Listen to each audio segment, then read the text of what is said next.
guarantee that I'll never see you again? Surely you'll come back.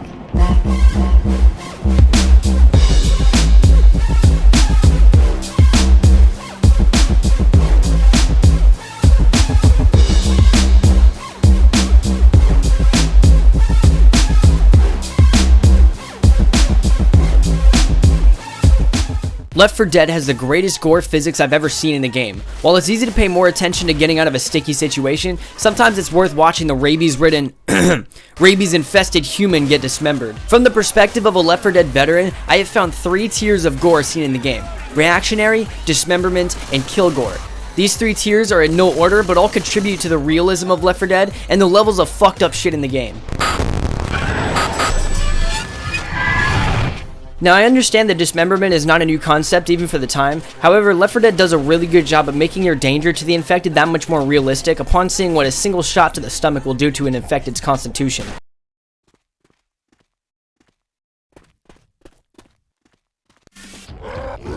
Seeming as they all appear to be made out of cardboard, bubblegum, and scotch tape, this can be fully understood when you realize just how detailed the mechanics of the gore are. When you shoot a zombie in a game, they can just simply die. But in Left 4 Dead, there are over 100 different ways to kill an infected that are more than just simply getting a kill. The damage you deal to an infected depends on where you deal it. For instance, shooting a shotgun in the lower half of the body will create a paraplegic. Shooting the right side of the body will destroy the right arm.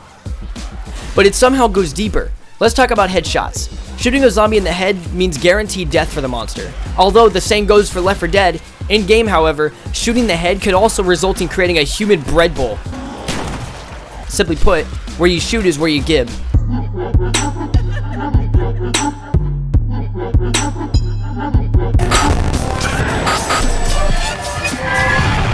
Now, although it's pretty easy to just make a zombie heal over dead from crossfire, Left 4 Dead goes next level and manages to create one of the most realistic zombie killing experiences out there. Generally speaking, when you shoot a zombie, it ragdolls onto the ground, and in Left 4 Dead, a zombie will stumble for a few steps and then fall over. Now remember, these are not zombies, these are infected. These quote-unquote zombies are just living humans with what is essentially a severely advanced form of rabies. This disease gives them the illusion of being a zombie until you completely obliterate their immune system. Yeah, zombies don't do that. Still not satisfied with watching an infected cling to life after blowing a hole in their torso? Don't be stingy with your bullets. Shoot a couple shots and watch the monster react to them before ragdolling.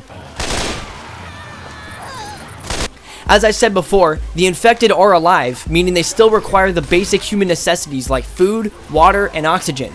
So it makes sense why the infected would show oddly human reactions to these fatal injuries when an actual zombie would just have no reaction at all, being a dead corpse.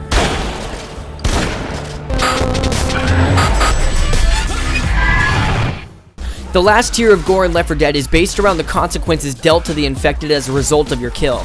The physics of the infected are so advanced you can literally see the bones and organs from the orifice made by your gunfire. I think someone at Valve said that one of the developers literally had a gore folder on their computer to study how actual fatal injuries look on the human body. The result of kill gore also depends on where you shoot the infected, but one of the best parts of this tier is that Valve had made it possible to make the infected gib in several areas depending on your attack. For instance, a slice from an axe across the back could also result in one unlucky bastard to lose his arm in the process. Oh yeah, and headshots make a return in this tier, presenting an all-you-can-eat special involving shooting off the infected's mandibles.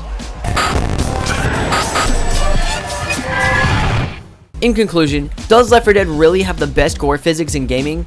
Well, no, obviously Left 4 Dead is my favorite game of all time, so when I say that Left 4 Dead is the best at something, it could be exaggerated at times.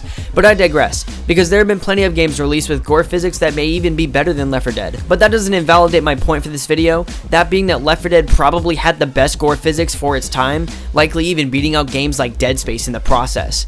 But regardless of how good a game's gore mechanics are, no one can lie that killing zombies is just straight up fun. And if your definition of fun is how detailed the head crab zombie salad is, you got another thing coming.